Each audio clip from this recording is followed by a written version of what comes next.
गांव के आखिरी छोर पर पीपल और बरगद के बीच दबी एक टूटी हवेली थी। दिन में भी वहां धूप नहीं टिकती थी। लोग कहते थे हवेली जिंदा है, और उसमें रहने वाली औरत उससे भी ज्यादा।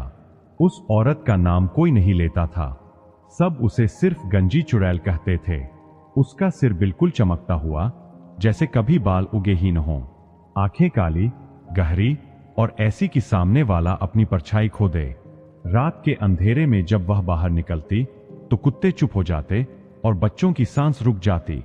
लेकिन उससे ज्यादा डर की बात थी उसकी बेटी, गंजी बेटी। लोगों ने उसे कभी पूरी तरह देखा नहीं था, बस इतना जानते थे कि वह मां से भी ज्यादा भयानक है और बहुत छोटी है।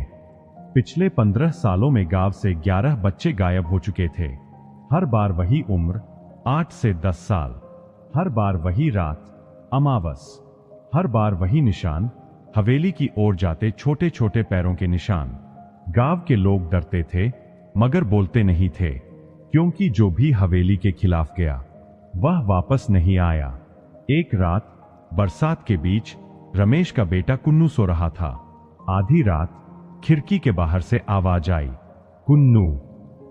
आवाज किसी बच्चे की थी, नरम मगर अंदर तक ठंडी। कुन्नू ने आंखें खोली।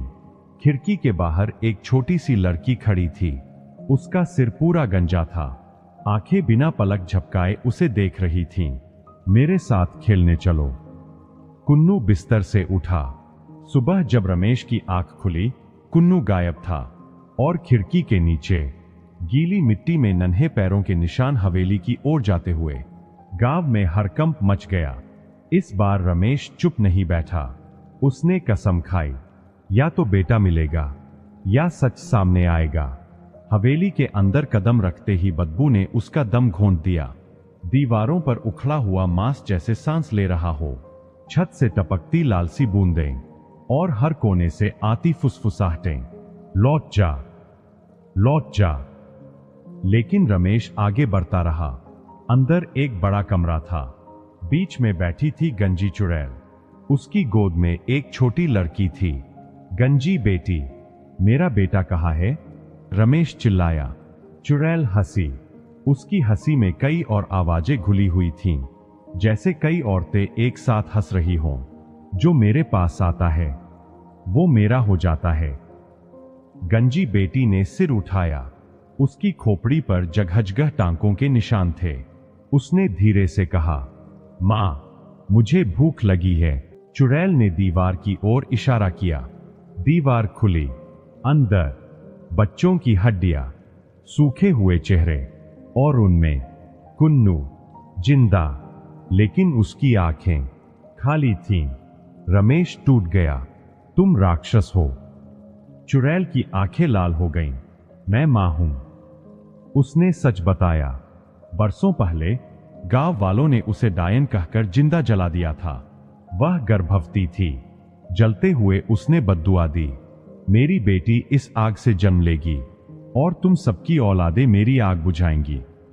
उसकी बेटी मरी नहीं, वह राख से निकली, बिना बालों के, बिना आत्मा के।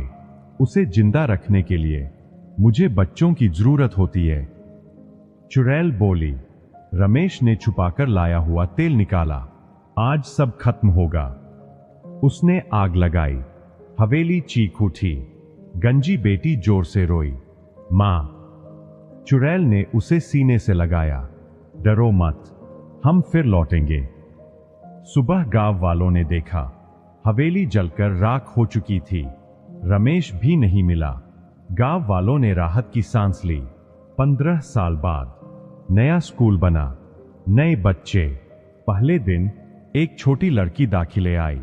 उसका सिर पूरा गंजा था। मास्टर ने पूछा, नाम क्या है? लड़की मुस्कुराई, मां मुझे बेटी कहती है। खिड़की के बाहर पीपल के नीचे एक औरत खड़ी थी। गंजा सिर, काली आंखें। वह मुस्कुरा रही थी।